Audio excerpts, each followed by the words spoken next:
Guys, welcome to class. Nice to see you all. What are we talking about today? We're talking about one of my favorite parts of the English language, idioms. How do we spell idioms? I-D-I-O-M-S. But what are they? So an idiom is a common expression with a meaning that's obvious to native speakers, but maybe not to everybody else. In writing, idioms are used as a literary device to give context to characters, to speech, and to setting. And they can also help to add a little bit of humor. What else is it? It's also a figurative meaning that differs from the literal meaning. So, in other words, sometimes it sounds like it doesn't really make much sense. And we hear idioms every day in conversation, in the media, and if we use them correctly, idioms can amplify messages in a way that draws readers in and helps to awaken their senses. So it just makes the conversation a little bit more interesting. They function in a manner that in many cases literal meanings cannot. So it kind of spices up our conversation a little bit. How do they improve language? Well, findings have demonstrated that by learning and using idioms, the students were able to increase their knowledge about the idioms. They also learned some new vocabulary and they improved their communicative skill. So they're a really good thing to learn. They can also help you sound much more natural and much more native, even if you're not a native speaker. I have some examples that I'm going to share with you. So the first one is cut a dash. Sounds really strange, doesn't it? If we think of those words, cut, maybe cut our finger, dash is like to run, but we don't mean it literally. That's the point of idioms. Cut a dash means if the person cuts a dash, if we say that, it means they make a striking impression by their appearance and maybe their attractive clothes. So for example, wearing his uniform, my grandfather cut a dash on his wedding day. So in other words, he looked great. But there's more. Cut a fine figure. We have that word cut again. But it doesn't mean something literal like we cut our finger or we cut ourselves. It means kind of we look. It's how we are interpreted. So cut a fine figure. If we use that, someone who cuts a fine figure is admired because maybe they have dressed well or they look elegant. This is usually referred to with a male rather than a female. We might use it as an example. Tony cut a fine figure when he arrived in his new suit. So he looked really sharp. He looked really good. Number 3, deck out. We can use this for mainly for items, for things, rather than people, but it's a good one to learn. So if we deck something out, we kind of dress them or decorate them in a special way. So Paul decked out his car for the occasion. So we can use idioms not just for people, but for other things as well. The next one is my favorite, dressed to kill. So it doesn't obviously mean the literal expression of it, but when we say that someone is dressed to kill, we would usually use it for a female rather than a male. Maybe they're wearing very fashionable or glamorous clothes intended to attract some sort of attention.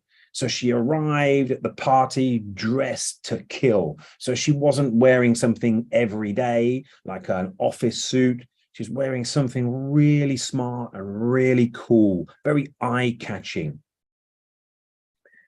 Another expression that we use in idioms means more or less the same sort of thing, dressed up to the nines. So this is an old favorite of mine as well. So someone who's dressed up to the nines, again, they're wearing really smart or really fashionable or glamorous clothes.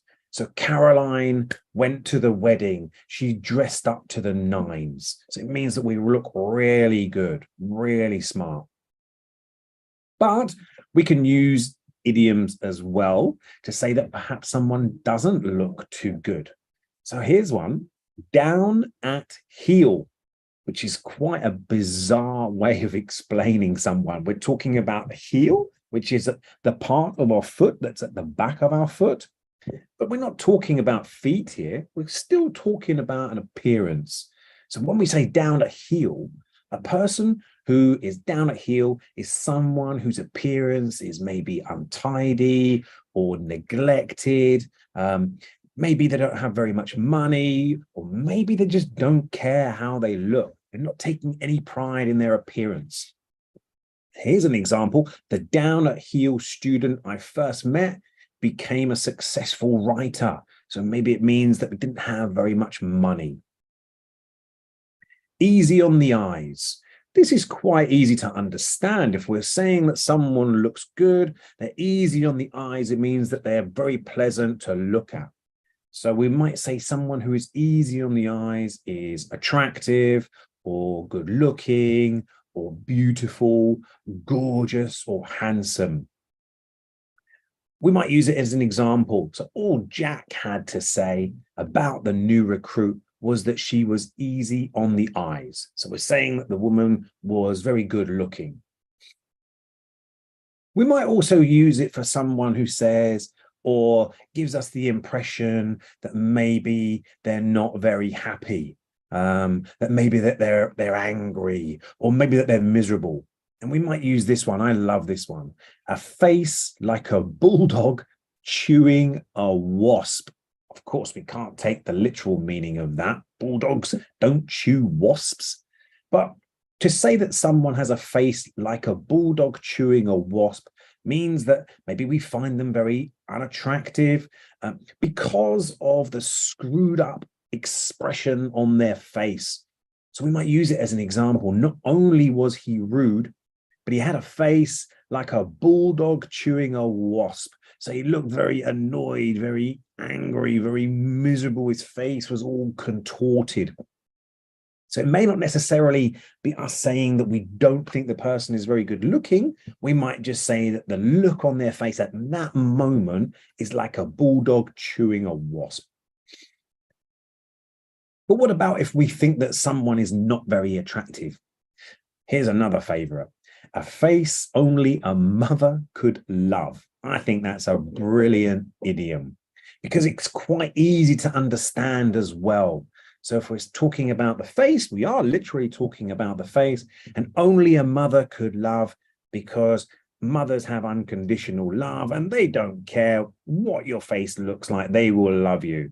But it's making the point that no one else could possibly love this person with a face like that. Another one, face that would stop a clock. So again, it's a humoristic way of perhaps saying that someone is not very attractive. Maybe we think that they're a bit ugly, or we don't like the look of them for whatever reason it is. 5 o'clock shadow. This is a little bit different. So this is actually referring to an expression about perhaps someone is a bit unkempt. They haven't had a shave. So the expression refers to maybe a patch of stubble on the face of a man who hasn't shaved for a day or two. He looked tired and had a 5 o'clock shadow. So we might be implying that this person doesn't look very good.